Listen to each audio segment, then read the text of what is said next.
Selamat pagi, Salam.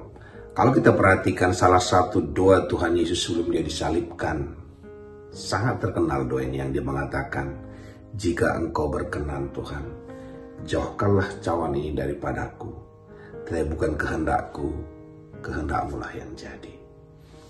Kalau kita perhatikan bagaimana Yesus tidak suka peristiwa itu terjadi. Peristiwa penyaliban itu, semua dosa dunia akan ditaruhkan ke dia. Dan Allah akan berpisah dengan dia karena dosa itu. Dan dia akan dihukum. Dia berpikir kalau bisa Tuhan. Yesus berdoa sebagai manusia saat itu. Tetapi terakhir diserahkan, tapi kehendakmu lah yang jadi. Kalau kita belajar dari doa Tuhan Yesus, maka kita tidak gampang lagi kesel dengan apapun juga. Kalau kita serahkan akhirnya, kehendakmu lah yang jadi Tuhan. Kita tidak protes akan kehidupan ini. Kita tidak protes atas apa yang orang buat kepada kita. Kita tidak protes atas situasi yang kita alami. Segala hal kita tidak protes. Kita sudah menyerahkan semua, kehendak Tuhanlah yang jadi. Bukan berarti kita tidak ceritakan kehendak kita. Kita ceritakan sebagaimana Yesus ceritakan. Ceritakan semua keinginan kita. Tetapi di ujungnya selalu katakan, biarlah kehendakmu lah yang jadi. Dan waktu kita katakan kehendak Tuhan yang jadi, kita mengatakan kehendaknya jauh lebih baik daripada sekitar kita, daripada keinginan kita, daripada apapun yang kita harapkan.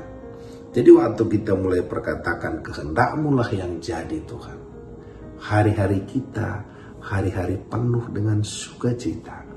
Karena tidak ada yang terjadi di dunia ini tanpa kehendak Tuhan. Kita tinggal di mana, tetangga kita siapa, teman kita siapa, itu semua bagian dari kehendak Tuhan. Jadi kalau semuanya kita tahu ada rencana Tuhan di sana, kita tidak protes dengan apa yang terjadi dalam kehidupan kita. Kita tidak protes atas apa yang orang buat, tetapi yang kita cari, apa kehendakmu dalam keadaan ini Tuhan? Apa rencanamu dalam keadaan ini?